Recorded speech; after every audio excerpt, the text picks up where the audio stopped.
Hi YouTube, welcome back to Wtf Rc Cars. So, continuing on still with the M-07, we have the Jazrider front hubs and hub carriers, and this should pretty much round it out for the mods I've got for this at the minute, unless I find something else a bit more interesting. But let's bring in for a close-up look and see how these things fit. And again, with the Jazrider parts, there's no instructions with these, so I'm going to have to work this one out as we go along. So I think the first thing we're going to need to do on this is get the wheels off, because we're going to need all this apart. So I'll quickly undo these the wheel nuts and get both his front wheels took off. So once we've got the wheels off, we're then going to want to remove our wheel hexes and his drive pins, and we can get any crud and crap removed, what's built up from racing, what it's picked up off the track. Still amazes me the amount of bits that get stuck in these cars. To say we're racing on relatively clean tracks, you still get quite a lot build up in there. So we also have the small shim that we need to remove from each side. This sits behind your drive pin. You don't want to be losing them. Right, next we're going to want to pop these links off. And for these, I just find it easier to use a flat blade screwdriver. Just carefully get it underneath and not damage anything. Then we're going to have to remove the upper links.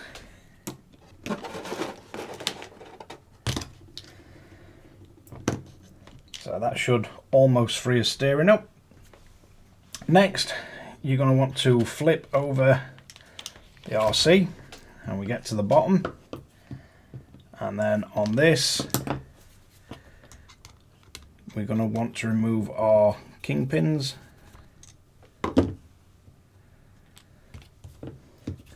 So we're going to want the kingpin screws from both sides removed. And we do have as little inserts. So a magnetic screwdriver will lift that out from both sides. So then we've got our little grub screws. And if you back these out, you should then be able to get your hinge pins out.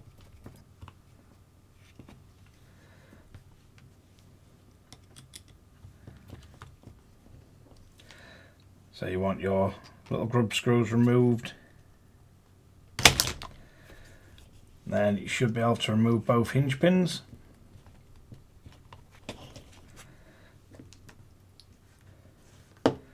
So we can then flip it back over, and you have the top two to remove. Then we should be able to remove the hub and the drive shaft. We should be able to lift the actual bit out. And again, with the top kingpin screw, you've got the little bush that you need to get out as well. And you can see just how much crud gets caught up on these things. And this is only probably from seen 4 or 5 races, so it does build up quite quick. Worth keeping an eye on them. That's our bush from the top. So that's all as car stripped. Let's get the new parts and see how these things go together. I'm not sure if we did need the kingpins out, but I don't know if these bushings come with the new parts because there's no instructions. So first off, we have the hub carriers. Now these do come with new grub screws in the bottom, so you're just going to have to back them out just so you can see that the hole is clear, so you can get your hinge pins back in. Now they do come with 2 of these inserts and 2 screws. So first thing we're going to need to do is get our little ball studs moved over. So we're going to want to remove these from both of our original C-hubs.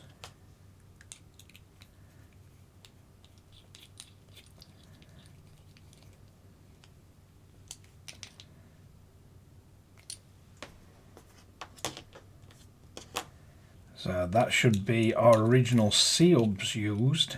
Shouldn't need anything else from now. Or the hub carriers, should I say. And looking at these, it looks like they sit in from the top and bottom. So it looks like they're designed to go in like that, and then the screws will then be mounted into as actual hubs. But let's put them to one side for a second and see what we get with the actual hubs. So it looks like the hubs, rather than be designed reversible like the stock ones, they're single-sided. Looks like the geometry is all exactly the same, but these have, you can move where the mount to the steering is to change your steering behaviour. They do also come with the exact same set. So I'm looking at this, wondering if these fit in the stock ones as well. Looks like they do. So if you just buy the actual hubs and not the carriers, you will get a set of the hinge pin kingpins. So let's see what we need. First off, we've got to move our ball joints over, because we're going to need something to attach a steering to. So these do look better than the stock parts. The fact that they're actually single-sided and non-reversible, and they've got a whole lot less bulk to them. Should get a tighter feel to the steering because there's a lot less flex. Just remember, if you are crashing a lot, you might be better off sticking to the plastic parts till you get a little bit better at driving. So now we need our drive shafts to be removed, and it's a good chance to take the opportunity to defluff them. So we're going to want one drive shaft for each side. Then we're going to want to remove our bearings. Don't forget your little spacer or separator in between these. So when we're popping these in, you've got your little spacer that drops in between them. Just make sure that's sat down properly.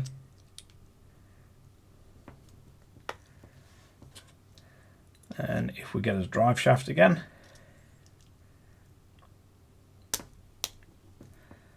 should be able to pop that through. Then we'll pop on our shim, then a drive pin, and at this point I am getting absolutely covered in tiny little hairs and fluff. Then you're going to want the hex drive back in place. So if we put one from the outside on the top, the inside on the bottom, then we put this back in place. Obviously, if you buy both the hub carriers and the hubs themselves, you get 2 lots of these screws and 2 lots of the bushings. So you've actually got spares, which is quite nice. So yeah, if we do fasten it in this way, you see the hub is up, so it's effectively moving the entire card down 1mm. But no play whatsoever, really impressed. So let's quickly go through fitting the opposite one back together. So we've got all his parts out. We want one bearing in from the back. Then we want his little spacer. One bearing in from the front. Drop his drive shaft through. Don't forget your little shim that goes in between the drive pin and the actual bearing. Then we're going to want to sit his drive pin in. We're going to want our hex drive on. And then just nip that back up. Then we're going to want to get his hub and go in inside on the lower one, outside on the upper. Then we're going to want to drop in our hub. And as we're slowly working his way through this build, we're getting rid of a few of the crosshead screws or JIS screws. So we got all that built up. I don't think we're going to need as stock spacers and screws. We shouldn't need the stock grub screws. So let's see if we can now assemble these back on the M-07. So let's try with this side first. So if we get our drive shaft lined up, and we should be able to lower the bottom in place so we can get his pin in. And again, we've got the little flat edge on the front pins. These go to the bottom, so they should line up with your grub screw. So we'll get that in and then tighten his grub screw down. That'll stop his bottom pins falling out. Then we can get his top ball joint in place and the steering. And we've got a nice solid bit of steering there. So if we flip over to the opposite side, again we want to drop his drive shaft in first and then get his hinge pin with our flat facing the bottom. It looks like that grub screw needs to come out a little bit. Yeah, that's it.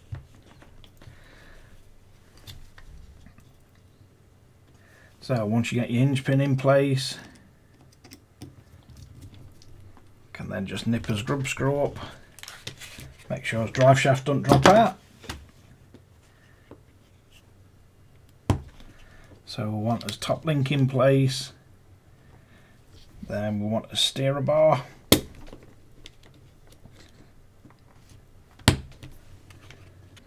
I'm not really sure what they were thinking with the geometry of these, because if you look at it, we've got a massive amount of toe in on that.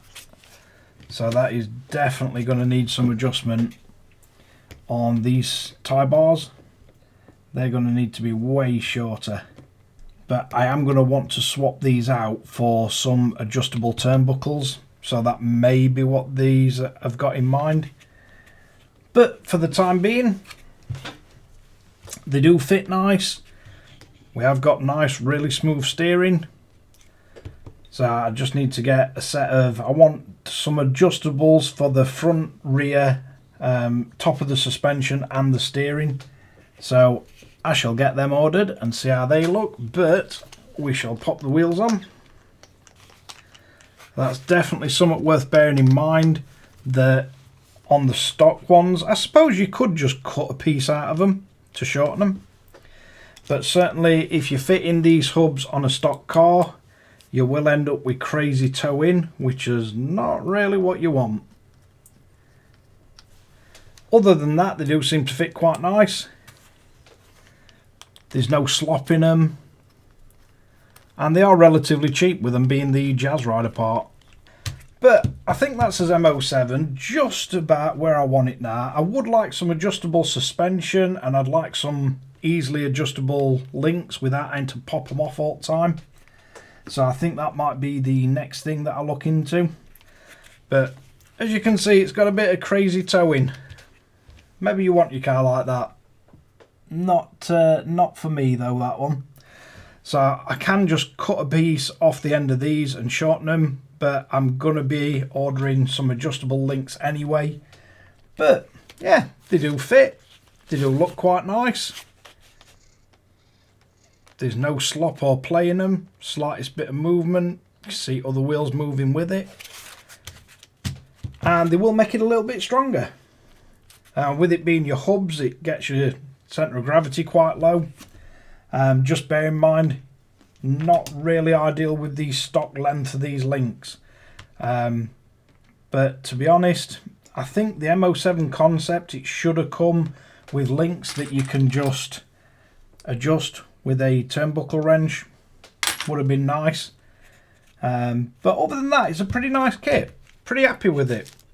So that's the Jazrider front C-hubs and C-hub carriers, all mounted to an M-07, giving bizarre toe angles. Let's wrap this one up. So there we have it, the Tamiya M-07, covered in lots of bling at the minute. And I'm sure there'll be an odd few bits that I keep finding that I can keep adding to it. I do like, I run it standard, and then I like to play around and modify the car, see if it makes any difference to them. Some parts definitely will be stronger than plastic, and some parts give more adjustability, and some more reliability, and some just look good. And you could argue once you've set this you'd never need to adjust it, but the blue anodised bit looks better than the stock steel one, and with it being quite high up it weighs a bit less as well. But thanks again for watching Wtf Rc Cars. If you like this kind of content, don't forget to like and subscribe, hit the notification bell, share to friends and family, and catch you guys again in the next one.